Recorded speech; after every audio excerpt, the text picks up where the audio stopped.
என்ற காலத்தை எண்ணிக்கை பார்க்கக்கூடிய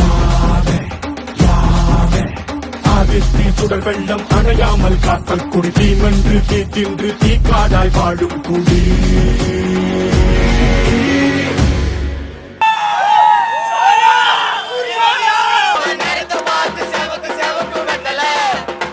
அவ அழக சொல்ல